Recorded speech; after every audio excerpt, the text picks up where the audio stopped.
Internal, police station, Richard's office, morning. Flint, a male in his late 20s, barges into Chief Richard's office. She's a female, late 30s and fit. Her desk is a mess of papers. She's working at the computer and doesn't move or react to his entry. Chief, did you see the brief from the night team? Oh, Christ, what is it now? 2 teenagers found early this morning. Act up pretty bad. Where? In the Keller field. I can't deal with this. I've got class. Oh, you're too good for detective work now? Shut up, Flint. Richards grabs a folder and storms out. Internal, town hall, late morning. On the wall is a bulletin board covered in flyers for community programs. All of them say sponsored by Greenfield Police. In the middle of the room is a circle of chairs.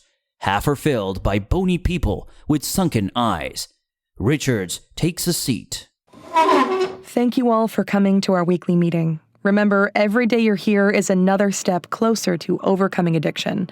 Today, we will go around the room and talk about our experiences applying the techniques from last week. What was challenging? What worked for you? Richards opens the folder and flips through the pages. Okay, let's start with James Crack. Nice to see you again, Jimmy. You got a promising report from rehab. Jimmy, who's thin and in his 20s, is slouched in one of the chairs, but straightens at his name. Thanks, Chief. Rehab can make a huge difference in addiction recovery. Jimmy, will you please tell us about your experience?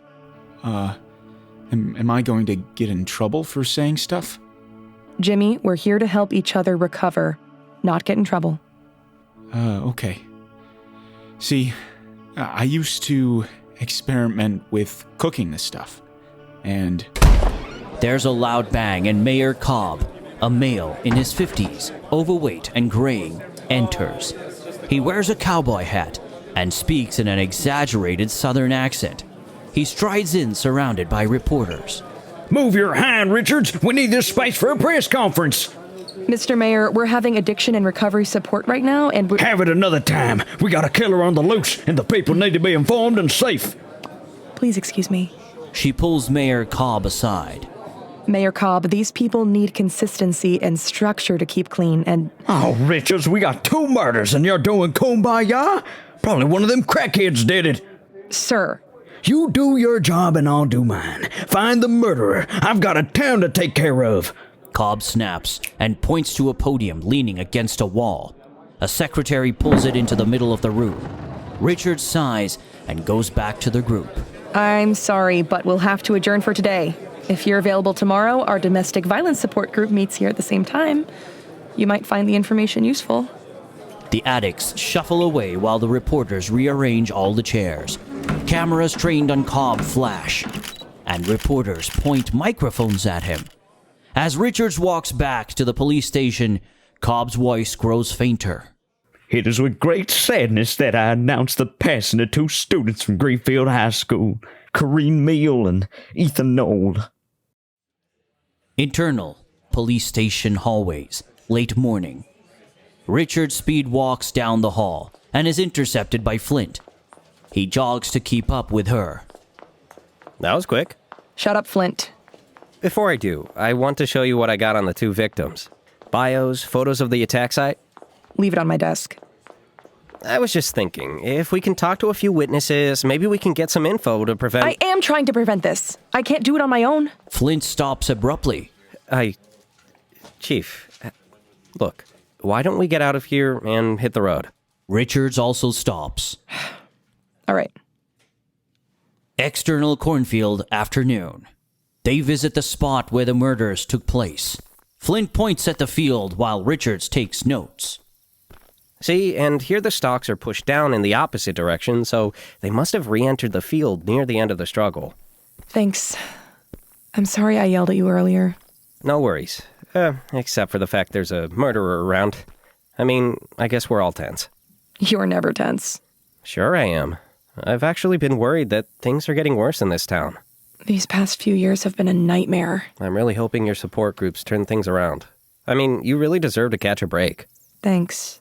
But if I could only get support from Cobb. Hey! They turn and see the farmer Cornelius, a male in his 40s, balding. He waves and approaches. He's carrying a large tub with a sprayer. Hi, Cornelius. How goes it? We're working on it. Look, I don't want to mess anything up, but around now is when I spray the plants. Should be fine. We already took photos and swept for prints. We found DNA on the 2 victims, but nothing on a potential suspect. Flint and Richards look at each other. What is it anyway? Pesticide? New fertilizer. Got it for free. Nice deal, huh? Where'd you get it? This company was going around 2 weeks ago giving them out. Said they were samples. Meanwhile, Flint holds his phone out near the jug, not breaking eye contact with Cornelius. Weird. I haven't heard a thing about these guys. Something wrong? Look, you want my opinion on all this? We appreciate any leads. It's gotta be in those damn queers that moved in. They're perving up this whole town. Took over the old Mexican place. Tamales? Didn't that restaurant close down? Yeah. And now it's a queer bar. Bringing in all kinds of degenerates. I bet you one of them did it. We'll look into it. Flint, Yep, about done here. let us know if you see anything else. Thanks, Chief. Catch 'em soon, before I get 'em. Cornelius pats the gun at his hip. He starts spraying as Flint and Richards walk to the cop car. Got a photo of that fertilizer bottle. Good work. Look that up when we're back. Party with the queers tonight? No, I got it. Just spend the evening with your wife. External. Silk's Nightclub. Night. Richards pulls up to the building, which is small and square, partially tucked into the cornfield. It has a neon sign that says Silks. Richards gets out of the cop car and looks at the field. The wind pushes the stalks back and forth. She walks past the smokers loitering outside and enters. Internal. Silk's Nightclub. Night. Richards looks around at the patrons, all with alternative aesthetic. Loud music plays from speakers on the stage. On one side, a woman in lingerie pours melted butter on herself. On the opposite side, another woman in lingerie pours caramel sauce on herself. Richards rolls her eyes and shakes her head. She sees Cobb chatting with a drag queen, Silver Queen. Non-binary, 40s, with white hair, dressed all in white. Mayor Cobb? He jumps and turns to her. Oh, Chief, I was just introducing myself to the owner. Silver Queen prances to Richards. Welcome, officer. Can we help you? Hi, Chief Richards. Making the rounds. She holds out her hand, and Silver Queen kisses it. I'm about to go on stage tonight, darling. I do hope you'll stay. Will you have a few minutes? Well, I wasn't planning on staying long, just being polite. She was talking to me, love.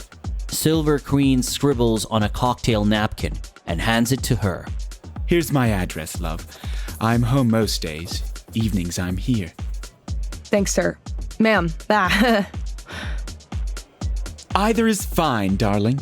Be careful out there. Strange times we're living in. Things in the dark. Things? Stay safe! Silver Queen gets on stage. A voice on the speaker announces them. Richards, you find that killer? I'm investigating. Well, quit wasting time here. I was just leaving. You do your job, I'll do mine. Richards ducks out.